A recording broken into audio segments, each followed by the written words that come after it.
हमारा श्री जी विराजे मेवाड़ मां। ठाकुर जी मेवाड़ में विराजते हैं। वो किसके लिए विराजते हैं? है तो देखो जैसे मीराबाई की भूमि है इसलिए ठाकुर जी वहां विराजमान हुए, लेकिन एक अजब कुमारी नाम की भगवान की भक्ता थी, उसके लिए ठाकुर जी वहां विराजमान हुए। ठाकुर जी का दर्शन करने के लिए अजब कुमारी वृंदावन आई और जब ठाकुर जी को देखा, मेरो मन गिरधर छवि पे अटके हो।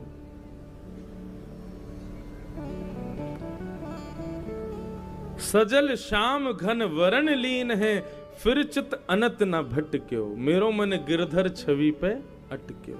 बंधुओं, ये इतना सुंदर पद है श्री कृष्णदास जी का। भक्ति के कई भाव इस पद में एक अकेले पद में परिवर्तित प्रकट कर दिए श्री कृष्णदास जी ने।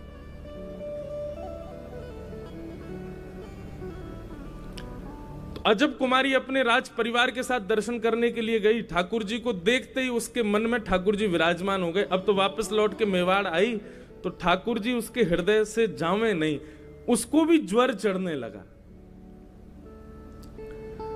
इतनी व्याकुल हो गई, कई वैद्यों ने आकर के औषधि दी लेकिन वो ठीक नहीं हुई। तब उसने अपने पिताजी से कहा कि पिताजी, ये औषधियों से ठीक होने वाला रोग नहीं है, मुझे वृंदावन जाना है, मुझे ब्रज जाना है, गोवर्धन में श्री गोवर्धन नाथ जी के दर्शन करने, तभी मेरा ज्वर ठीक होगा और मैं सदा के लिए ब्रज में ही रहूंगी।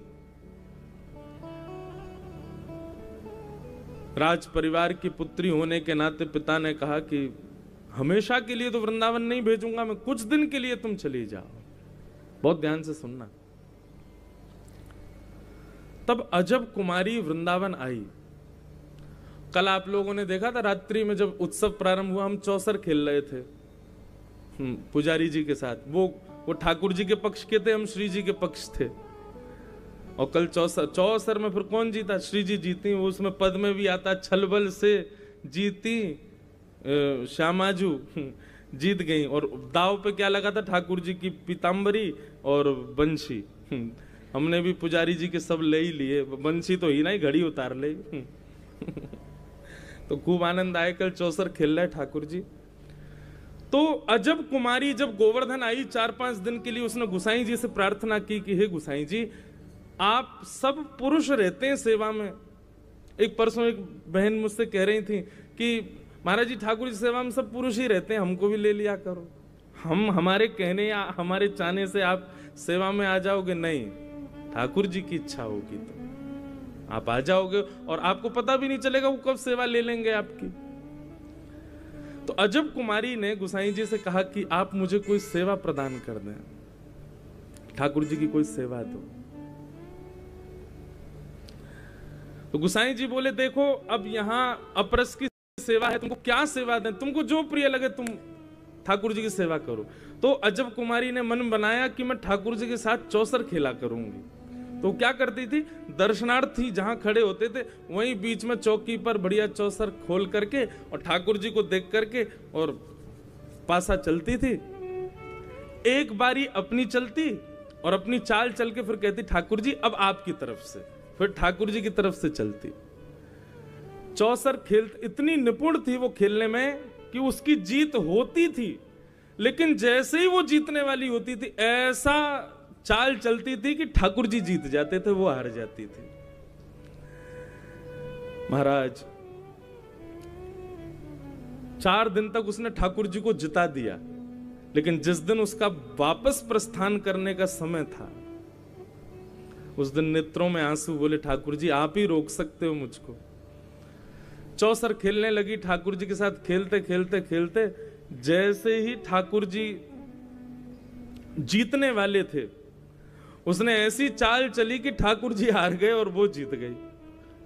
तभी क्या देखा कि गर्भगृह में विराजमान श्रीनाथ जी के प्रश्वेत के बिंदु प्रकट हो गए, पसीने आ गए ठाकुर जी को। तब उसने कहा जय जय, आपको श्रम नहीं होना चाहिए, एक चाल और खेलें, हाँ अब की बार अच्छे से खेलना, आप जीत जाओगे। आज तो अंतिम है, मैं तो जा रही हूं फिर अपने घर। और चौसर खोल करके ठाकुर जी को खिलाने लगी। खिलाते खिलाते खिलाते आज तो चाल ऐसी चल रही थी वो चाह करके भी ठाकुर जी को नहीं जिता पा रही थी, खुद ही जीत रही थी। लेकिन अंत आते आते उसने ऐसी चाल चली, फिर से ठाकुर जी को जिता दिया। जैसे ही ठाकुर जी जीते, भगवान से रहा नहीं गया और श्रीनाथ जी प्रकट हो गए और आकर के उसकी गोद में आकर के लिपट गए। बोले हम तुम्हारी भक्ति से बड़े प्रसन्न हैं। तुम चौसर में इतनी निपुण हो कि तुमसे कोई जीत नहीं सकता, लेकिन तुम हमको जिता देती हो, खुद हार जाती हो। बताओ क्या चाहिए। अजब कुमारी बोली, मत पूछिए, क्यों, आप दे नहीं पाओगे। ठाकुर जी बोले, आपने हमको प्रसन्न किया, आप जो कहेंगे हम देंगे, आप मांगिए तो सही। बोले वचन दीजिए, जो मांगूंगी सो देंगे। बोले देंगे। बोले मैं ब्रज में नहीं रह पाऊंगी, आप मुझे दर्शन देने के लिए मेवाड़ पधारो, मेवाड़ में विराजो। ठाकुर जी व्याकुल हो गए। बोले हम ब्रज कैसे छोड़ें, ये ब्रज। और बंधुओं, अखंड वृंदावन वासी, अखंड ब्रजवासी दो हैं। हमारे गोस्वामी जी बैठे हैं, यदि आप मोहर लगाएं तो पहले श्री गोवर्धन नाथ जी और दूसरे हमारे श्री राधा रमन लाल जी। ये अखंड ब्रजवासी हैं भैया। इनने कभी वृंदावन का त्याग नहीं किया, कभी नहीं गए वृंदावन छोड़ के। अगर कोई को अखंड वृंदावन वास की इच्छा हो ना, तो या तो गिरिराज जी की उपासना करो या हमारे श्री राधा रमन लाल जी के चरण पकड़ लो। यही आपको अखंड ब्रजवास प्रदान कर सके, क्योंकि इनने कभी ब्रज वृंदावन को त्याग नहीं किया। हमारे गिरिराज जी की तो प्रसिद्धि है ही ये सब के कि उनको बाहर नहीं ले जाना चाहिए, पर हमारे श्री लाल जी, राधा रमन लाल जी भी कभी नहीं गए, सदा ब्रज में रहते हैं। ऐसे वृंदावन को जिसको ठाकुर जी इतना प्रेम करते हैं, अजब कुमारी की भक्ति के लिए श्रीनाथ जी गोवर्धन पर्वत से प्रस्थान करके मेवाड़ में विराजमान हो गए।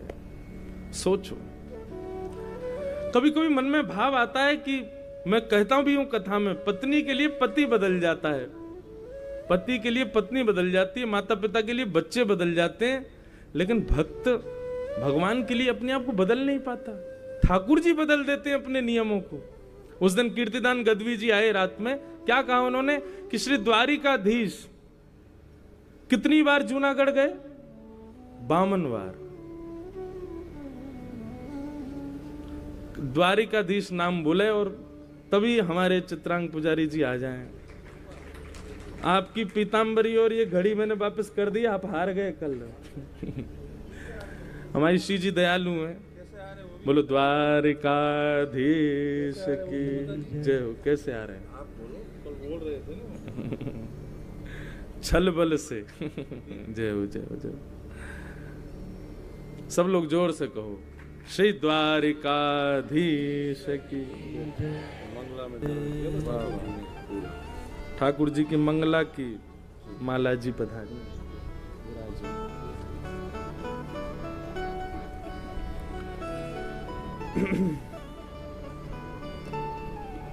तो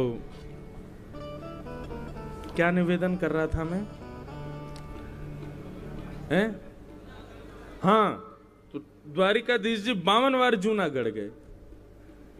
इतना तो कोई वैष्णव नहीं आता होगा द्वारिका, है बाहर रहने वाला। द्वारिका बाहर की छोड़ो, जामनगर, राजकोट आदि पास में रहने वाले लोग इतनी बार द्वारिका नहीं आते होंगे जितनी बार ठाकुर जी जूनागढ़ चले गए।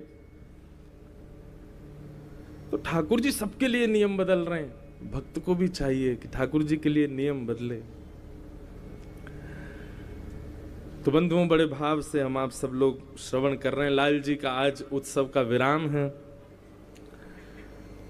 श्रवणम कीर्तनम विष्णु स्मरणम पाद सेवनम अर्चनम वंदनम दास्यम सख्य आत्मनिवेदनम।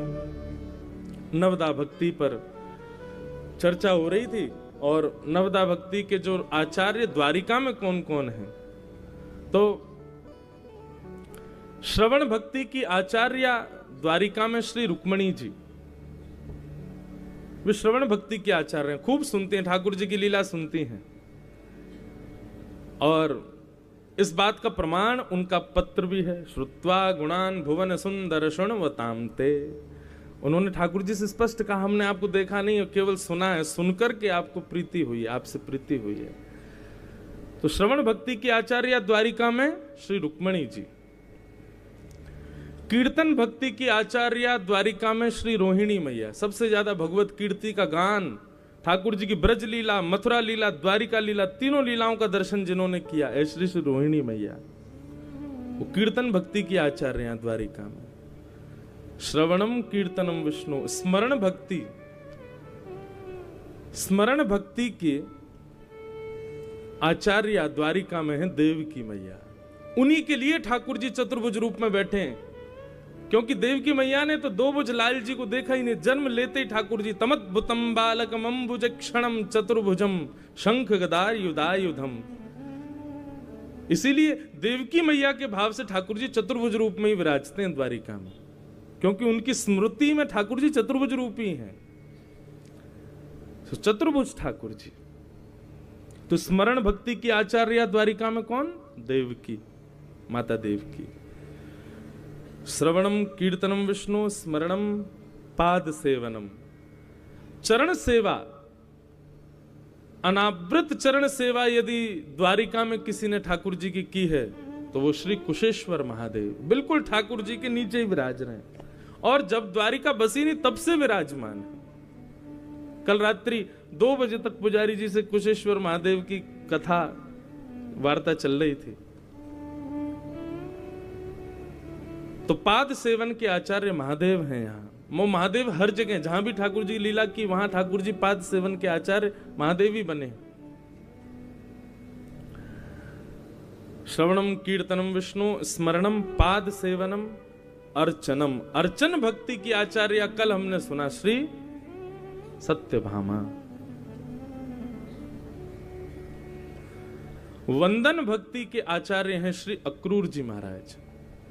ठाकुर जी को व्रज वृंदावन से गोवर्धन मथुरा लेकर के गए ठाकुर जी के काका श्री अक्रूर जी, वो अर्चन भक्ति के वंदन भक्ति के आचार्य। दास्य भक्ति के आचार्य भगवान के सारथी, जिनका नाम है दारुक सारथी, दास भक्ति के आचार्य। सख्य भक्ति के आचार्य द्वारिका लीला में भगवान के परम सखा श्री सुदामा जी महाराज। श्री सुदामा जी कृष्णस्यासीत् सखा कश्चित् ब्राह्मणो ब्रह्मवित्तमः विरक्तेन्द्रियार्थेषु प्रशांतात्मा जितेंद्रिय। श्री सुदामा जी ठाकुर जी के सख्य भक्ति के आचार्य। सखत्व कैसा श्री सुदामा जी का कि पूरी द्वारिका, पूरे जहां सुदामा नगरी है, किसी को नहीं बताया, आज तक अपनी पत्नी को भी नहीं बताया कि हम ठाकुर जी के सखा हैं। क्यों? कहीं हमारी स्थिति देख करके कोई पहला प्रश्न तो ये ना उठाए कि ऐसा सखा द्वारिकाधीश का, और दूसरा कहीं कोई हमसे ये ना कहे कि तुम द्वारिकाधीश के पास जाओ, तो हमारी स्थिति देख के याचक समझ के द्वारिकाधीश कृपा कर दें। यहाँ व्यक्तियों की स्थिति ऐसी हो गई, अपनी गाड़ी पर लिखवा लेते हैं पूर्व विधायक और नीचे लिख देंगे उसके पड़ोसी। पूर्व विधायक और उसके भी पड़ोसी हैं हम, इतना भी बताना चाहते हैं हम, हमारे किससे संबंध है। मैं अपनी कथा में कहा करता हूं, आजकल सेल्फी का टाइम आ गया है। कोई भी प्रसिद्ध व्यक्ति दिखे सब लोग सेल्फी लेते हैं, पर वैष्णवों को चाहिए आपके सेल्फी लेने की सार्थकता तब हो, सूरदास जी की सेल्फी ठाकुर जी के संगी मिलेगी, मीराबाई का चित्र ठाकुर जी के संगी मिलेगा, तुलसीदास जी का चित्र ठाकुर जी के संगी मिलेगा, कृष्णदास का चित्र ठाकुर जी के संगी मिलेगा। हमारे चित्र दुनिया भर के संग मिलेंगे। भैया ये चित्र यदि लेवे की बहुत इच्छा है ना, तो बस ये मीराबाई आदि सब भक्तन की तरह हमारी स्मृति में भी ऐसा ही रहे कि हमारा चित्र ठाकुर जी के संग ही हो। अन्य किसी व्यक्ति से संबंध रखना और उसका फिर प्रकाश करना, सबको बताते रहना हमारा यहाँ से संबंध, ये हमारो इतनो घनिष्ठ, ये ऐसो, क्यों? सख्य भाव ठाकुर जी के प्रति श्री सुदामा जी का, पर कभी प्रकट नहीं करते कहीं भी। ऐसा वर्णन आता है, एक सूक्ष्म कथा सुना के फिर मैं थोड़ा विराम लूंगा। हमारे मध्य में पूज्य श्री पुंडरीक गोस्वामी जी महाराज पधारे, आप श्री वृंदावन प्रस्थान करेंगे। अब ब्रजवासी इनको लेवे आए हैं तो पहले ही सब रास्ते क्लियर करवाएंगे कि कहाँ कहाँ से सब जाम है। और फिर हमारे पूज्य महाराज जी श्री जगन्नाथपुरी वाले महाराज जी, आपका भी भाव सबको आशीष श्रवण करना है। आज तो बंधुओं ये तो चर्चात्मक और भावात्मक कथा रहती है लाल जी के उत्सव में, बस यहाँ तो भाव चलते हैं, तो थोड़ी देर श्रवण करो, फिर हम कुछ पदावली गा करके ठाकुर जी की राजभोग आरती करेंगे। ठाकुर जी को सुदामा जी की स्थिति पता है, पर ठाकुर जी चाहते हैं कि सुदामा किसी बहाने द्वारिका आए तो सही। एक कथा तो हम कथाओं में सुनाते ही हैं कि श्री सुदामा जी भगवान के पक्ष के चने खाए। वो चने साधारण, दुर्वासा जी का श्राप लगा था उनको कि जो भी खाएगा वो लक्ष्मीहीन हो जाएगा। तो सुदामा जी ने विचार किया फेंक देंगे तो कहीं अंकुरित होकर वृक्ष ना बन जाए, किसी को दे देंगे कोई खा ना ले, कुछ भी इसका अनहित ना हो जाए। इसलिए ठाकुर जी के पक्ष के अपने पक्ष के दोनों चने सुदामा जी ने खा लिए। और उसी वजह से ऐसा तो मैं कह देता हूं कथा में कि ये द्वारिका सोने की नगरी है ना, द्वारिका में इतना वैभव जो है ना, ये सुदामा जी की भेंट है द्वारिकाधीश को, या उनके पक्ष की लक्ष्मी विराजती है द्वारिका में। तो एक कथा तो ये है ही है, पर एक कथा और सुनी कि ठाकुर जी को पता है कि सुदामा जी की स्थिति क्या है, लेकिन ठाकुर जी चाहते हैं सुदामा आए कैसे भी। सुदामा जी की महिमा मंडन तो सब करते हैं, लेकिन सुदामा जी की पत्नी जो सुशीला है ना, वो भी कम ब्राह्मणी नहीं है। ठाकुर जी एक बार एक विप्र का वेश धारण करके, भिक्षुक विप्र का वेश धारण करके सुदामा जी के यहां पहुंचे। और भिक्षुक यदि आवे विप्र तो भाई कौन उसको खाली हाथ जाने देता, कोई नहीं। सुदामा जी के द्वार पर जाकर के ठाकुर जी भिक्षुक एक विप्र बन करके आए और भिक्षा की याचना करने लगे। सुदामा जी की पत्नी द्वार पर आई, आकर के बोली, महाराज जी क्षमा करें, हमारे घर में सोवर लगे हैं, मैंने पुत्र को जन्म दिया है, इसलिए हमारे घर में सोवर हैं, मैं आपको कुछ नहीं दे पाऊंगी। ठाकुर जी ने पूछा तो ठीक है, सोवर तो पूरे हो जाएंगे इतने दिन बाद, तब हम आएंगे दोबारा नगरी में, तब आपको। बोले नहीं, मेरे यहाँ का सोवर अनंत काल का है, वो कभी खत्म नहीं होने वाला, अनंत काल का है, वो कभी खत्म नहीं होने वाला। भिक्षुक रूप में ठाकुर जी बोले, ऐसा कैसा सोवर है जो जीवन पर्यंत रहने वाला है? तो सुदामा जी की पत्नी कहती हैं कि हमने श्रीहीन पुत्र को जन्म दिया है, हमारे घर में श्रीहीनता है, और श्रीहीन पुत्र जब घर में जन्म लेता है, मतलब उनका कहने का भाव ऐसा था कि हमारे घर में श्रीहीनता है, कोई पुत्र ऐसा नहीं था, ये भाव नहीं समझना। वो कहना है अपने भाव को किसी अन्य भाव में बता रही हैं कि हमारे घर में श्रीहीन पुत्र ने जन्म लिया है और उसका सोवर तो अनंत काल तक रहेगा। तब वो विप्र बोले, अरे तुमको अंधेरे में रखा गया है, तुमको बातें बताई नहीं गई हैं, तुम जानती नहीं हो कुछ भी। सुशीला बोली, क्या बताना चाहते हैं भगवान? आपको पता है एक ही जोड़ी कपड़ा है मेरे पास में, मैं इसी में ही अपना पूरा जीवन व्यतीत करती हूँ। दुनिया के लोग ये भैया ये युगल कबूतर रोज कथा सुनते हैं, कौन है पता नहीं, लेकिन इनको प्रणाम है। ये कभी वहां बैठते हैं, कभी यहाँ बैठते हैं, और ये पूरी कथा में विराजे हैं। जय हो। और कहते हैं कि युगल यदि सुने तो निश्चित कोई भाव, अब सब बड़े जन बैठे हैं ये बताएंगे, लेकिन ये युगल रोज सुन रहे हैं, डेली, उत्सव में भी आते हैं रात्रि में। जय हो। बोलो द्वारिकाधीश की जय। तो मैं क्या बता रहा था? हाँ, तो बोले तुमको अंधेरे में रखा गया, तुमको बताया नहीं गया है। सुशीला जी बोली, क्या बात है बताओ। बोले आपके जो पतिदेव है ना, इधर देखो यहां देखो, आपके जो पतिदेव है ना, इनके सखा हैं श्री द्वारिकाधीश। भगवान ने स्वयं अपना परिचय जाकर के दिया सुशीला जी को, क्योंकि सुदामा जी तो बताते ही नहीं थे कभी भी। वो इतनी अंतर्निष्ठ भक्ति करते थे कि कहीं कोई मेरी स्थिति देख करके प्रश्न चिन्ह ना उठाए कि एक गुरु के दो शिष्य, इतना अंतर दोनों में।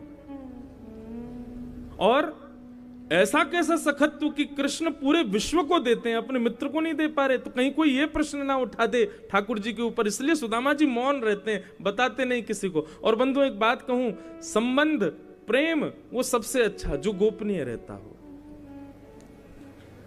जिसका ढिंडोरा पीट दिया जाता है, जिसका पूरे विश्व में प्रकाश कर दिया जाता है, वो प्रेम पर टिक नहीं पाता। इसलिए आजकल क्या हो गया है, भक्ति तो बढ़ी है लोगों में, लेकिन सब जगह बताने की हो गई है कि मैंने क्या किया, मेरे क्या अनुष्ठान होते हैं, मैं कब वृंदावन जाता हूं, कितनी माला जपता हूं, कितना नाम जप करता हूं, कितना ये करते हैं। क्यों? उसका प्रकाश क्यों करना?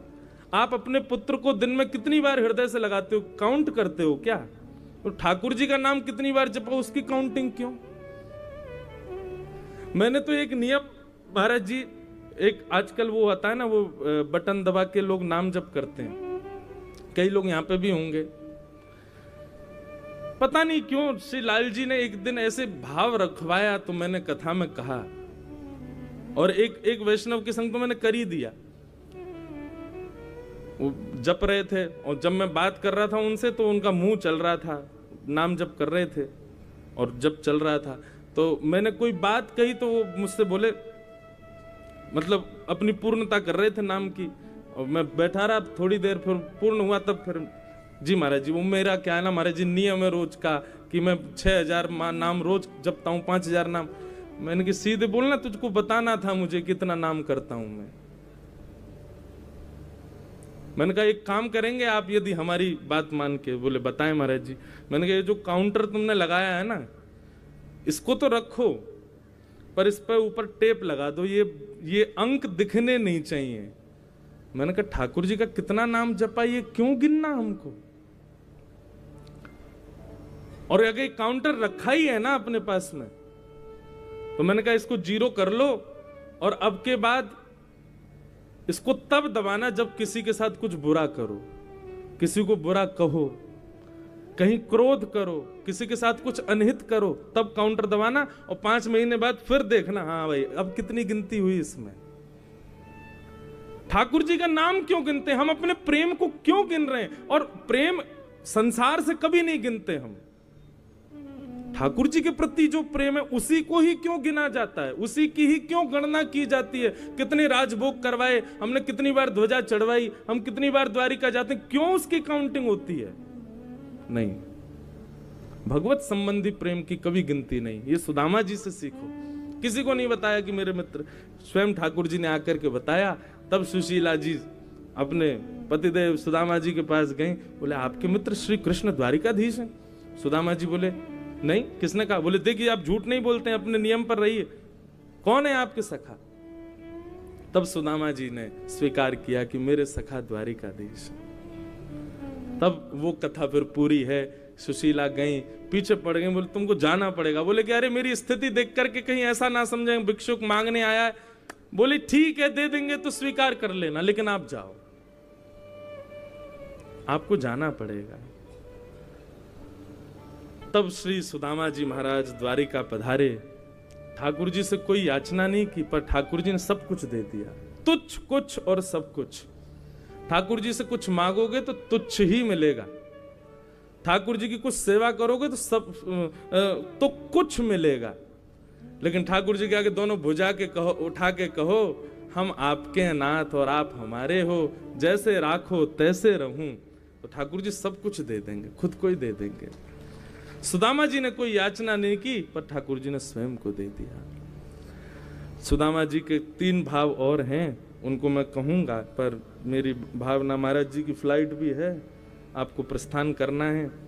श्री राधा रमन लाल जी आज महाराज जी के रूप में उत्सव के विश्रांति में पधारे हैं।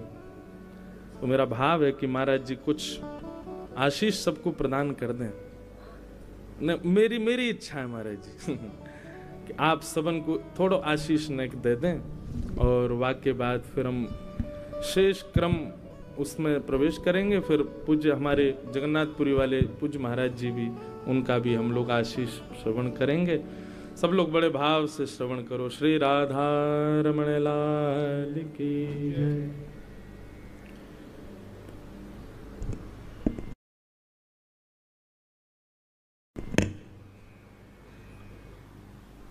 हा नाथ रमण प्रेष्ठ क्वासि क्वासि महाभुज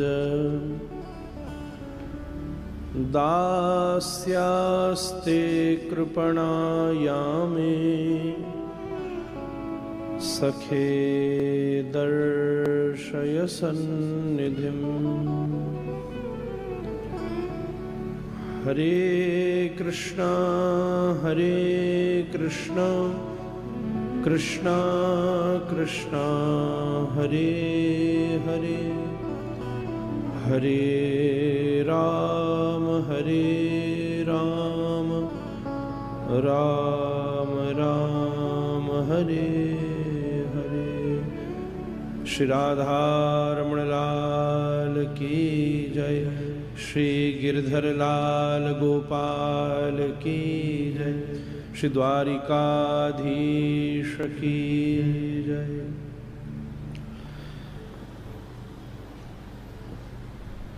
अभी तक तो मैं अत्यंत आनंद में था, पर अब मन को पीड़ा है कि आने से दर्शन मिला, कथा मिली, पर कई बार ये प्रसिद्धि विस्मयी हो जाती है। दो ही समय ऐसे होते हैं जब मन करता है कि हम कथा न कर रहे होते। पहला, जब ठाकुर जी कहीं भगवान के स्वरूप का दर्शन करने जाओ और लोग दो क्षण के लिए ठाकुर जी के दर्शन से मुड़कर हम लोगों को देखने लगे, तो ऐसा लगता है कि इतने वर्ष भर जो कथाओं से लोगों को भगवत दर्शन की प्रेरणा दी, कहीं वो उद्देश्य छोटा पड़ गया। और दूसरा, जब हमारे श्री इंद्रेश प्रभु जैसे दिव्य महापुरुष रस की भागीरथी प्रवाहित कर रहे हों और हम लोगों की वजह से उन्हें रोक करके और हमें बीच में बोलना पड़े, ये दो ही ऐसे स्थान हैं जब मन करता है कि हम भागवत व्यास न होते तो अच्छा होता। मैं व्यासपीठ को प्रणाम करूं और मेरे पास में विराजमान श्री वृंदावन की शोभा साक्षात श्री कृष्ण स्वरूप ही, इसमें कोई संदेह नहीं है। जिनको सबके हृदय में तो भगवान है ही हैं, पर जो स्वयं भी कृष्ण स्वरूप है, परमादरणीय व्रज की शोभा,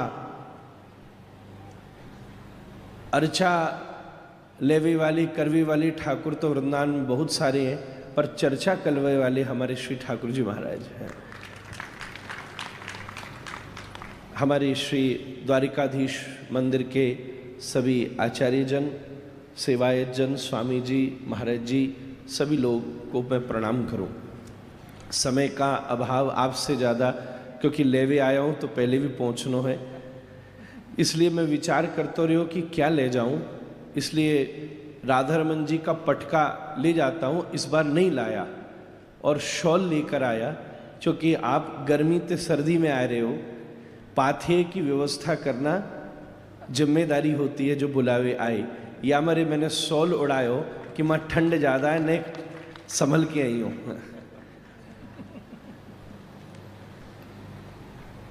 द्वारिकाधीश के दर्शन का और आपको श्रवण का लाभ आपकी कृपा से मिला, उसके लिए मैं और यहाँ बैठे अनेक श्रोता श्री गिरधर लाल के, पूज्यपाद श्री ठाकुर जी महाराज के और श्री इंदेश प्रभु के जीवन पर्यंत ऋणी हैं कि आपकी इस योजना से हम सब सामान्य लोगों को श्रवण भी मिल गया और भगवत दर्शन का भी लाभ प्राप्त हो गया।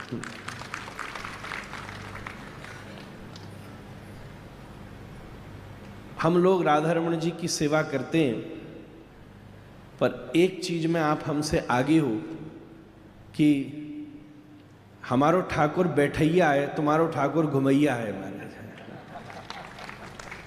हमार लालत तो बैठैया है, वो तो नेक बस बाहर ते भीतर ही करे कहू कहू, वो भी गर्मी माऊ थोड़े देना, नहीं तो भीतर ही बैठो रे कुंज माऊ, कौए ने घुसे भी ना देवे और बाहर भी ना निकलन देवे। पर या मामले में हमारे श्री गिरधर लाल घुमैया ठाकुर है, हर साल कहूँ न कहूँ घूम में निकले। जैसे घर के मुखिया घर वालन को लेके वर्ष में हॉलीडे मनावे जावे ना एक बार, सो हमारे श्री गिरधर लाल प्रभु अपने सब परिवार और परिकर को लेके एक एक स्थान पर सवन को आनंद करावे के त्याई जावे। ऐसे श्री गिरधर लाल प्रभु के चरणों में कोटि कोटि प्रणाम है महाराज। आप ऐसी प्रार्थना करो हमें भी घुमौआ ठाकुर मिले कबू तो आनंद होवे महाराज। दूसरी चीज, एक हृदय में मेरी बात बहुत मुझे उल्लसित करती है, आनंदित करती है कि क्योंकि मैंने उसका स्पंदन जीवन में अनुभव किया है और उस पर आपके सौभाग्य के लिए पूरी ब्रह्मांड को लुटाया जा सकता है और मैं उसकी अनुभूति कर रहा हूं, बचपन से करता आया हूं। ऐसा सौभाग्य सबको नहीं मिलता कि पुत्र सामने बैठकर कथा कह रहा हो और पिता उसके सामने बैठकर उसको आशीर्वाद दे रहा हो।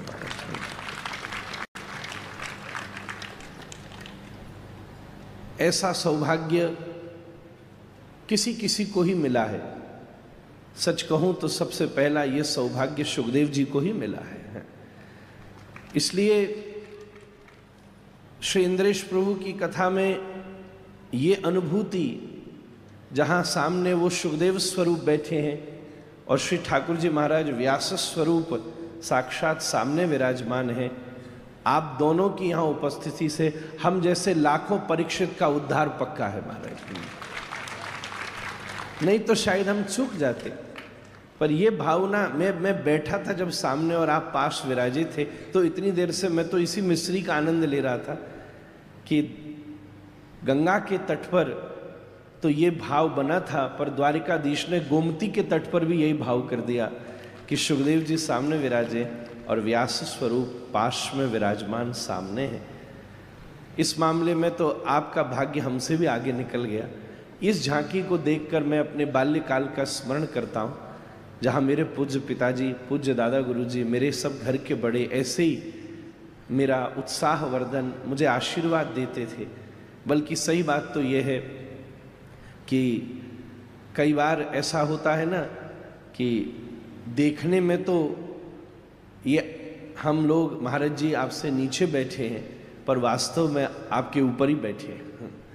ये धारा यूं ही प्रवाहित हो रही है। चैतन्य चरितामृत का प्रसंग कहता है कि कई बार नाव में कोई व्यक्ति जा रहा हो समुद्र के ऊपर, तो वो नाव पर बैठा व्यक्ति समुद्र के जल को पी नहीं सकता, पर बादल उसी समुद्र के जल को खींच करके जब ऊपर से बरसाते, तब वही जल नाव पर बैठे व्यक्ति बड़े प्रेम से पी सकते हैं। यहाँ देखकर यही भावना होती है। पूज्य महाराज जी भागवत के महासमुद्र की तरह सामने बैठे, आप व्यासपीठ पर नाव की तरह बैठे हो। श्रीनाथ जी मेघ की तरह, काले मेघ की तरह रस से भरे बैठे और आपके ऊपर उस दिव्य रस की वर्षा कर रहे हैं, जैसे आप भी कर रहे हो और हम सब लोगों को भी करा रहे हैं। ये सब अनुभूतियां मात्र हैं। भागवत जी की कथा और ये सब तो आप सुन रहे हैं, ये सब अनुभूति मात्र हैं।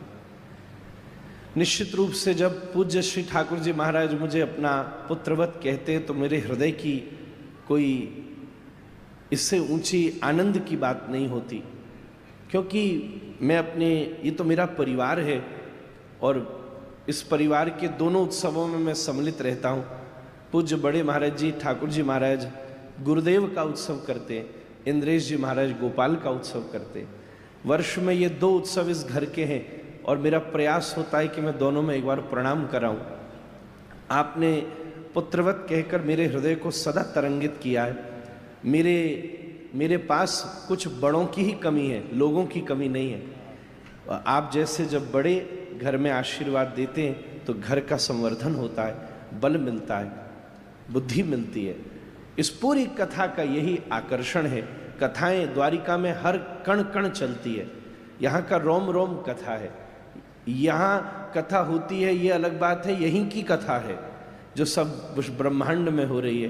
पर आप दोनों का प्रत्यक्ष पूज्य माँ सामने बैठी हैं, ये सौभाग्य तो मुझे मिलता रहता है, पर पूज्य श्री ठाकुर जी महाराज सामने बैठे हैं, ये हम सब के जीवन का परम सौभाग्य है। आपका ये परम सौभाग्य है। इससे बड़ा और क्या किया जा सकता है? कोई पुत्र किसी बड़े भारी साधन से बहुत बड़ी व्यवस्था लेकर के आवे और उस व्यवस्था से अपने पिता की सेवा करे, यही उसके पुत्र धर्म का पूर्ण निर्वाह है। जिस कथा की प्राप्ति आपको पूज्य ठाकुर जी महाराज से हुई है और आप यहाँ बैठकर उसी कथा से उनके चित्त का अभिसिंचन कर रहे हैं, इससे बड़ा सौभाग्य एक पुत्र के जीवन में दूसरा नहीं हो सकता। ऐसे सौभाग्य के लिए मैं आप दोनों के पावन शरणों में बारंबार प्रणाम करूं। ये द्वारिका अति श्रेष्ठ है। यहाँ प्रवेश मात्र करना, यहाँ प्रवेश करते ही व्यक्ति मुक्त हो जावे। सही बात तो ये है, जहां से द्वार मिल जाए वही द्वारिका है।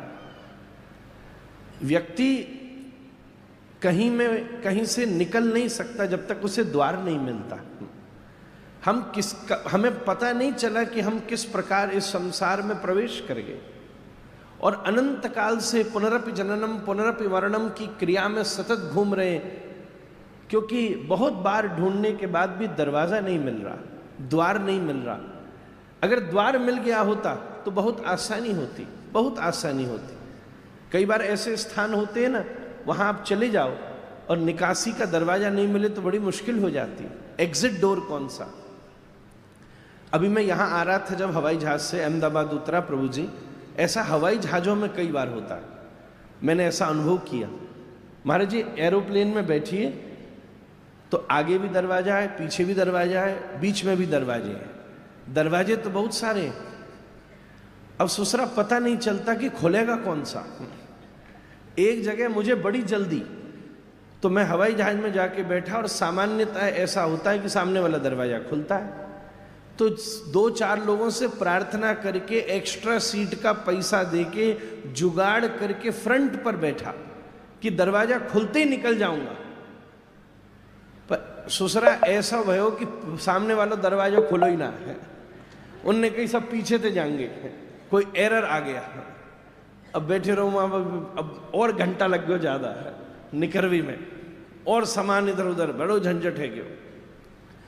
दूसरी दुविधा हो जाती है कि तुम बैठे आगे हो, सामान पीछे हो। इसलिए दरवाजा कौन सा खुलेगा जब तक ये ना पता चले तब तक व्यक्ति उस यात्रा से निवृत्त नहीं हो सकता।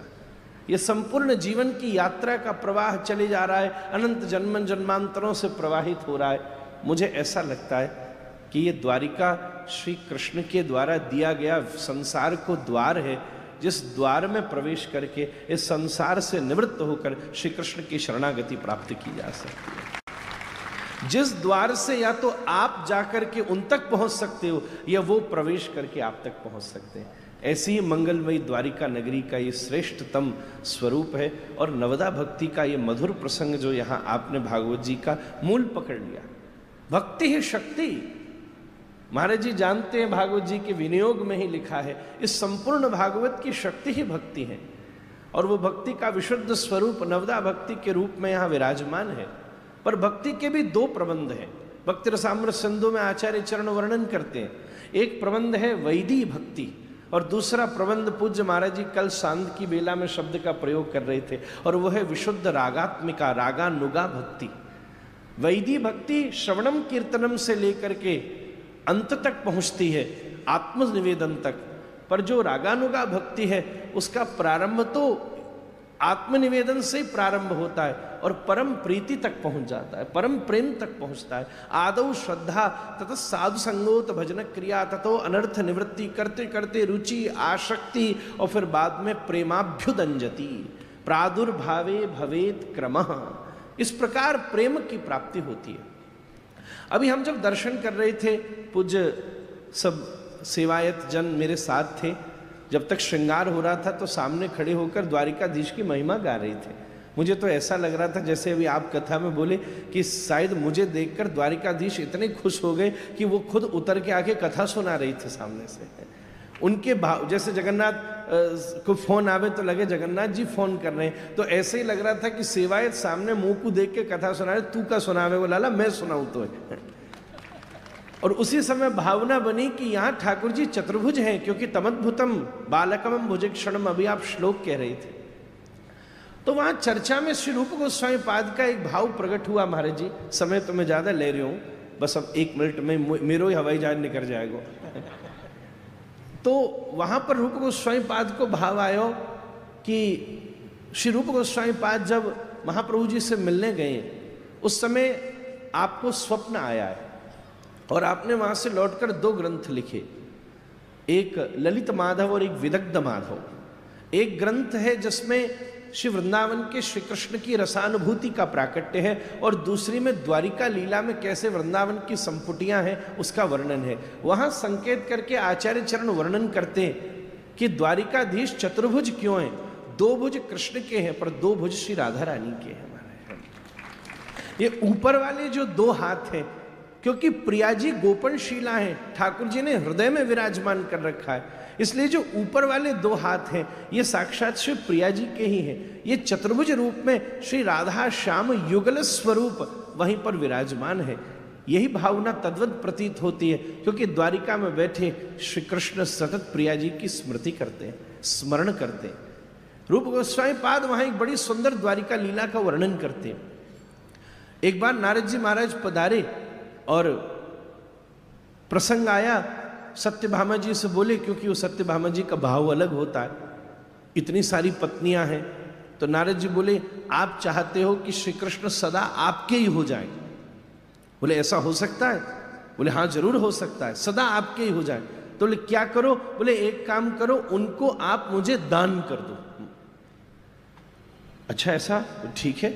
सत्यभामा जी ने हाथ में लिया जल, विष्णु विष्णु विष्णु कह के, और नारद जी तो निपुण है ही है, महाराज जी पूरा संकल्प करा के हिमाद्री करा दिया और करा के कहा कि मैं श्री कृष्ण को नारद जी आपको प्रदान करती हूं। छोड़ दिया संकल्प। नारद जी बड़े प्रसन्न, चलो इतनी दुनिया में डोरे, एक तो चेलो मिलो कम से कम बढ़िया।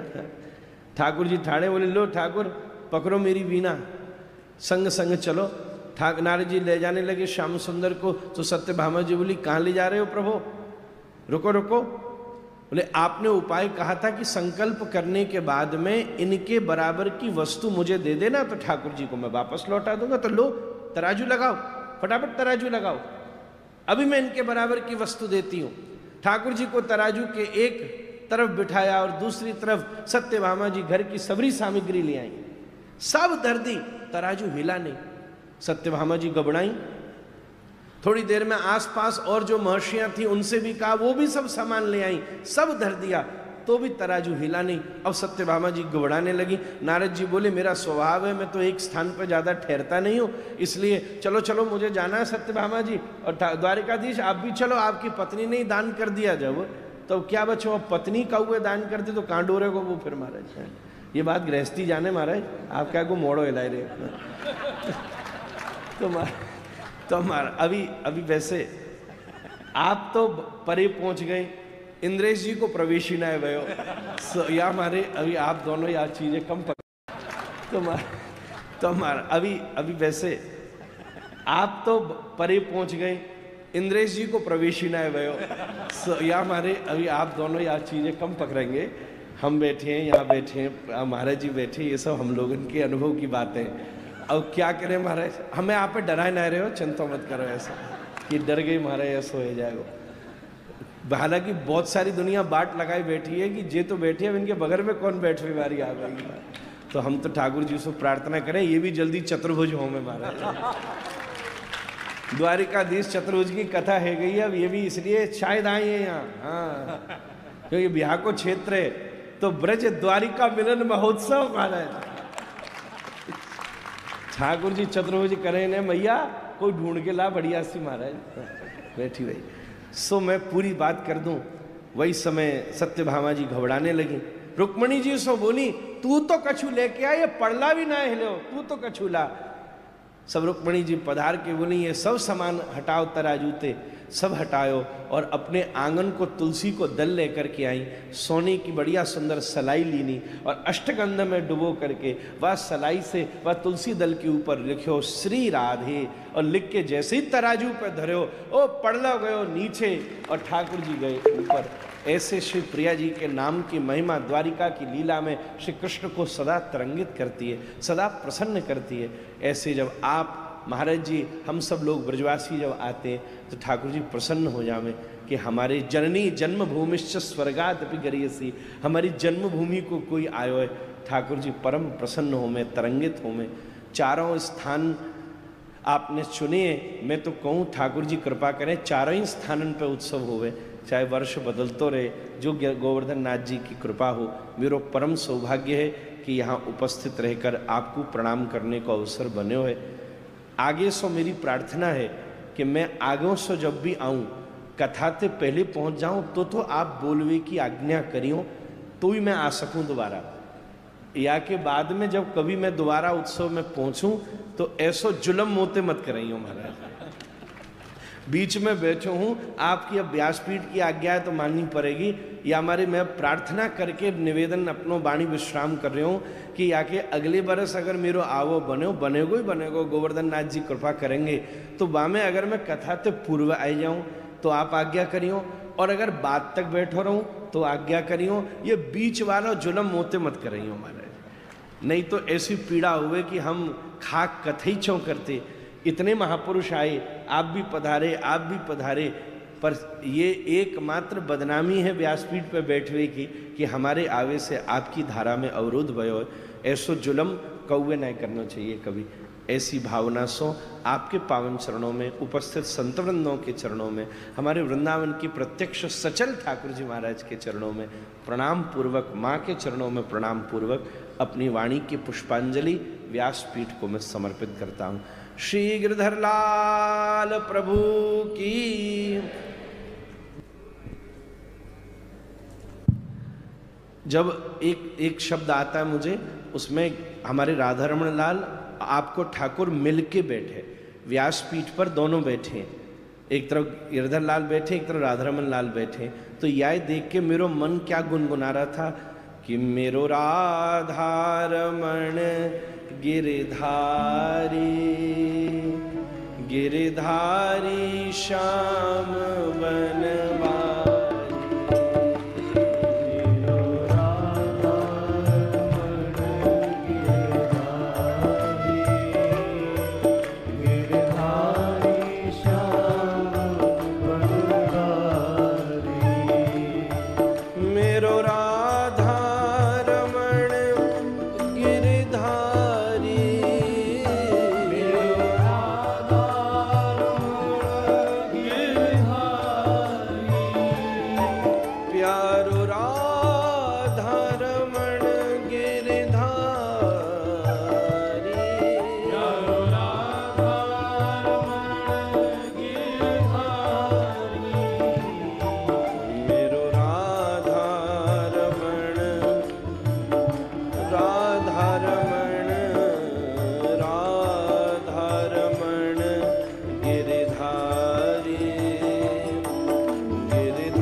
पूज्य महाराज जी को बहुत बहुत प्रणाम। आप महाराज जी इतना संकोच मत करियो कि बीच में बुलवायो। आप ही कह रहे कि ये प्रवाह बीच में अवरोध हुआ। अवरोध नहीं हुआ महाराज जी, यमुना जी वृंदावन से बहती बही जा रही हैं, लेकिन प्रयाग में जब गंगा से मिल जाए तो प्रयागराज के स्नान को महत्व बढ़ जाए। तो ये धारा तो बही रही 7 दिन ते गिरधर स्वरूप में, लेकिन आज आपने आकर के या में अपनो प्रवेश करा करके या कुछ संगम बना दियो। अब जब इनने स्नान किया तो संगम के स्नान को फल मिलो है सबन को। तो आप बिल्कुल ऐसा विचार मत करो कि ये अवरोध, आप अगली कथा में वो बीच में आए तो बीच में ही बुलवाऊंगा मैं। ये जुल्म तो होगा ही। हम पूज्य गुरुदेव भगवान से प्रार्थना करें कि उत्सव की बधाई महाराज जी को